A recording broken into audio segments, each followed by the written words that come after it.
When discussing radical feminist literature, most of the time we are discussing things that were written 20, 30, or 40 years ago. We have not stopped writing. Radical feminism has not gone away. Except the world has changed, and while many things that we discuss, many writings from the 80s, 90s, and early thousands offer insights that are still valuable today, there are things that we just couldn't expect. No one could have sat there in the 80s and expect to find the trans movement where it is today. No one could have sat there in the 90s and seen how the makeup industry is right now. So I think it's very important to, when we discuss radical feminist literature, to acknowledge the fact that there are writings that are modern and current that deserve our attention. So today I'd like to direct your attention to an article by Jessica DeFino titled, How the 5-Minute Face Became the $5,000 Face. Catherine Power stares into the camera, brows high and still over blue eyes, blonde hair falling around a line-free forehead. Her cheekbones are sharp, her lips are full, her skin bare and unblemished. The words 5-Minute Morning appear on screen as Power starts to apply every clean, earth-conscious essential from Merit Beauty, the cosmetics company she founded amid the pandemic. A combination foundation concealer, buffed with a vegan bristle brush. Highlighter and blush, blended with her fingertips. Brow pomade, mascara, lip oil. All shoppable through this very Instagram ad. 5 minutes and 6 products later, she looks just about the same. Merit is one of many young makeup brands aiming to make a minimal impact on customers' lives. Clean Cosmetics line Kosas promises $42 foundation looks like your skin. Trinity London sells a 5-minute makeover set. Sai Beauty, a 2-minute makeup kit. Industry veteran Bobbi Brown recently taught a masterclass on 1-minute makeup and founded Jones Road, a line offering an updated take on the oxymoronic classic, no makeup makeup. Grooming has always been a mass delusion, said Ray Knudsen, the author of All Made Up, The Power and Pitfalls of Beauty Culture, from Cleopatra to Kim Kardashian. The industry's delusion du jour can perhaps be traced back to the 2010 book, The 5-Minute Face, by mononymous makeup artist Carmindi. She coined the term on the set of What Not to Wear, a TLC show wherein hosts ambushed everyday fashion victims and over the course of an hour-long episode taught them to cut a more socially acceptable figure. Slimmer waist, longer legs, with clothing. As the resident beauty expert, Carmindi taught contestants to enhance their best features with makeup, often in 5 minutes flat.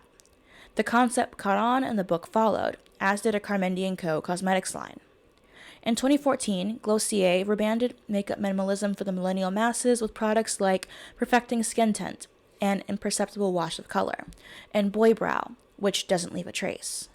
4 years later, the brand was valued at $1.2 billion and inspired a crop of competitors, all for nothing, or at least the look of it.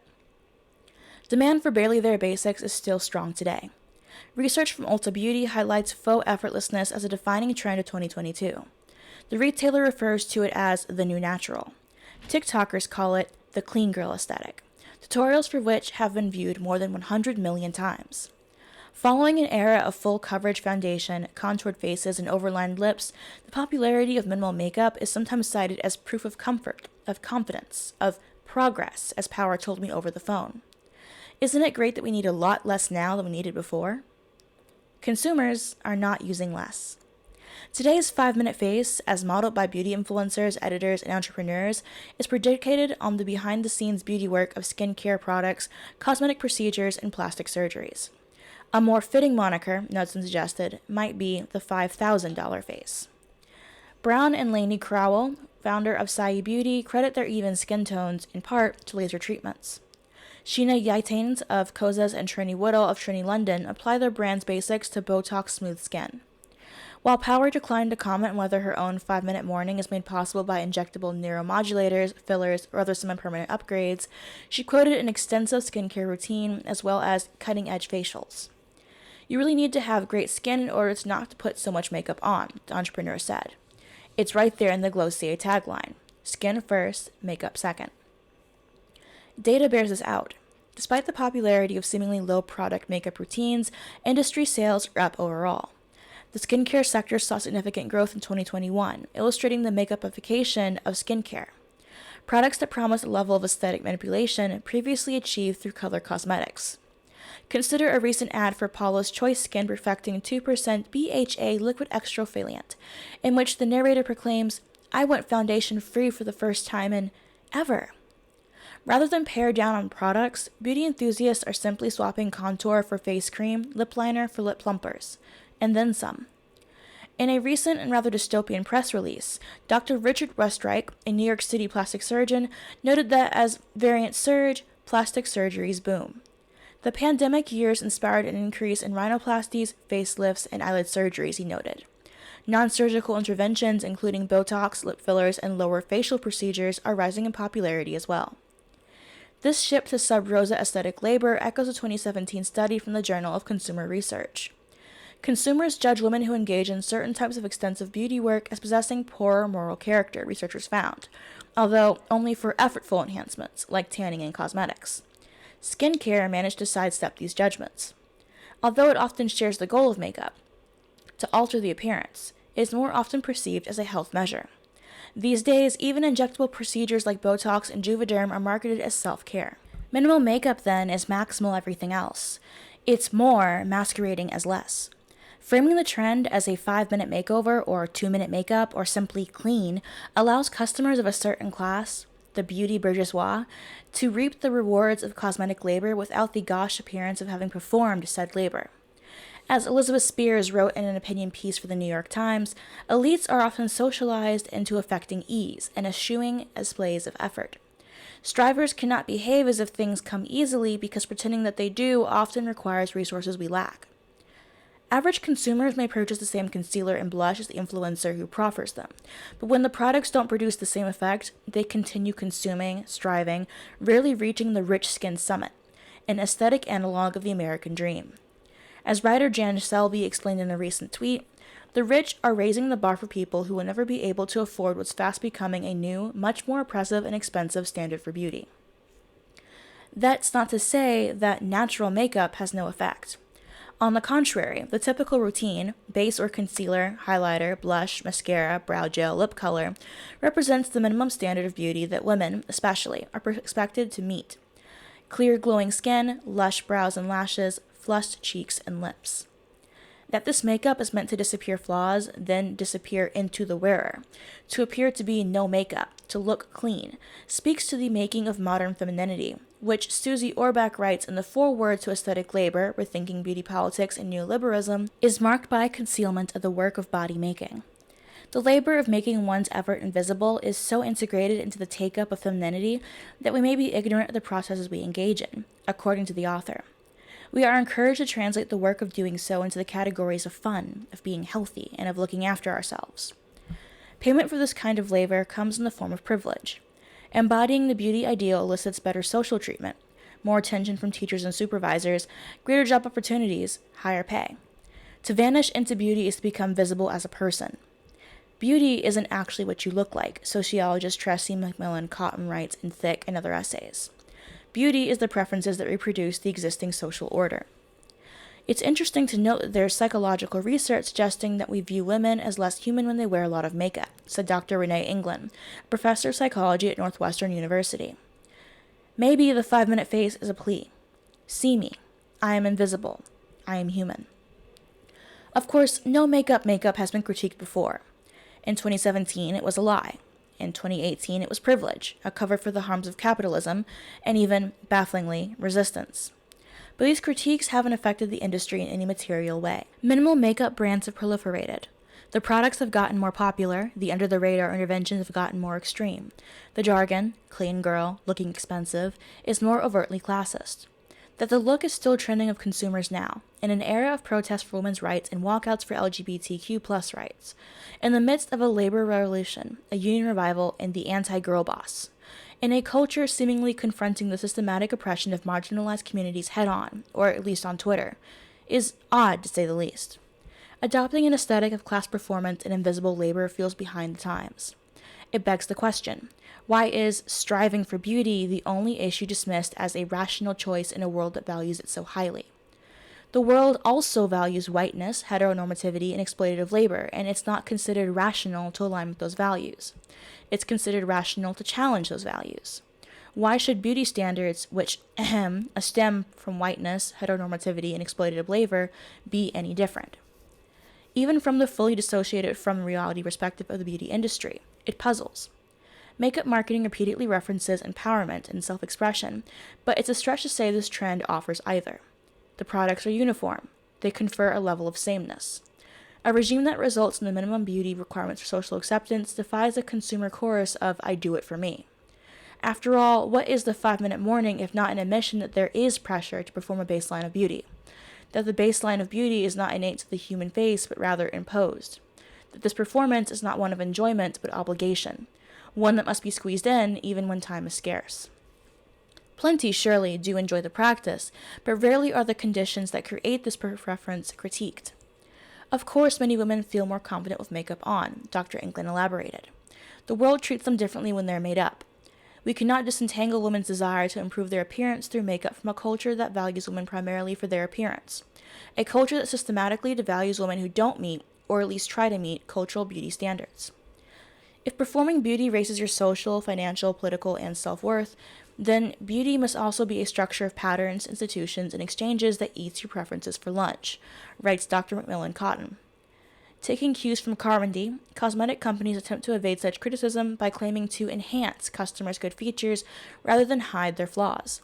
But what is spotlighting the good if not casting the bad in shadow? And what biases inform beauty culture's definition of good and bad? According to Power, women just need to look like ourselves, but better, and she believes the 5-minute morning addresses that need. But why do women need to look better? And what biases inform beauty culture's definition of better? It all smacks of diet culture rhetoric that, following decades of activism from the body acceptance movement, have fallen out of favor. Early aught styling tips from What Not to Wear revisited today don't read as flattering, but fatphobic. The conflation of thinner and better is considered unacceptable, immoral. Even body-positive product marketing treats stretch marks and cellulite as traits to be flaunted, not fixed. One has to wonder whether blemishes and under-eye bags, also natural, inevitable consequences of this earthly existence, will receive the same treatment. If they do, inclusivity could kill the 5-minute face. But first, Big Bang-like, the sector will expand. As the beauty industry reckons with a history of exclusion, catering to mostly white, usually wealthy women, it's clear that discrimination has not only informed the ideals it sells, but the demographics granted access to those ideals. There is a dearth of minimal essentials to match deeper skin tones, said Diara Ndiaye Mabe, formerly a marketer at L'Oreal and product developer at Glossier. She recalled hacking her own tinted moisturizer by cutting foundation with face cream and mixing it with oils. My 5-minute makeup look was taking 30 minutes. Being in the industry, I saw that from mood board to production, women of color were an afterthought. So, in 2021, she introduced Emmy Cole, a range of cleanest cosmetics formulated specifically for melanin-rich skin. Its skin-enhancing tint and lip treatment oil make no makeup a little more accessible for our skin tones, the entrepreneur explained. We are creating a safe space. With Noto Botanics, Gloria Noto aims to do the same for gender non-conforming folks. Makeup can feel pigeonholed to a gender, they said. You think, makeup, it's for girls. It's a very patriarchal way of thinking, but that's how we've been programmed. Noto Botanics instead categorizes low-key lip tints and highlighters as color and glow, and showcases them on trans, non-binary, and gender-fluid models.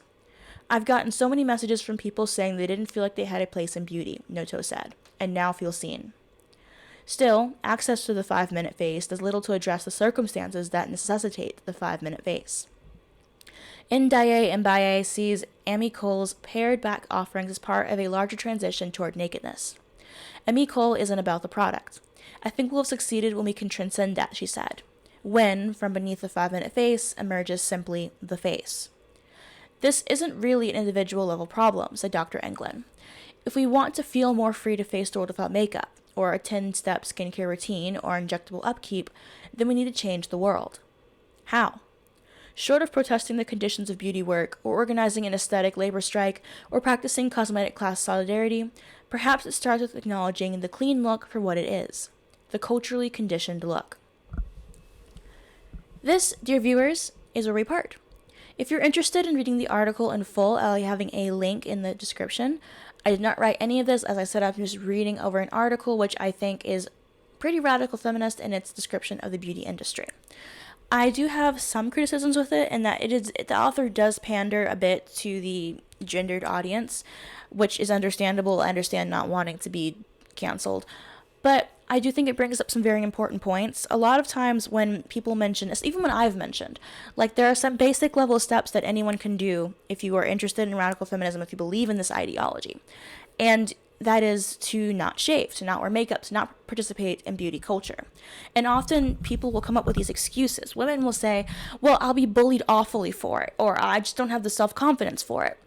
And on one hand, I hear you. I understand that there are consequences to not participating in beauty culture, but you also have to accept those consequences in order to lessen them. I haven't worn makeup in 5 years. What I did wear, I was pretty awful at, because I just was lazy. I'll put it very simply. The reason why makeup never hit with me is because I'm lazy. I've always had acne scars. Acne scarring runs in my family. My mom's always had a bit of an obsession with clearing her skin, and that kind of rubbed off on me. But as I started learning more about radical feminism, it kind of cured my obsession with having a clear face, because I wasn't spending as much time looking at myself in the mirror. I've spent less time observing myself and more time feeling myself. I spent more time living in my body instead of restraining it. And I think that's the key of dismantling beauty culture, is understanding. I get criticized all the time for, oh, I cut my hair short. I used to get a lot of compliments on having long curly hair because of the texture, because of the length. And you know what? My hair is short now, and I can take 5 minutes in the shower to wash it and put cream in it and comb through it, and I'm done. And yes, that's still more than some men do.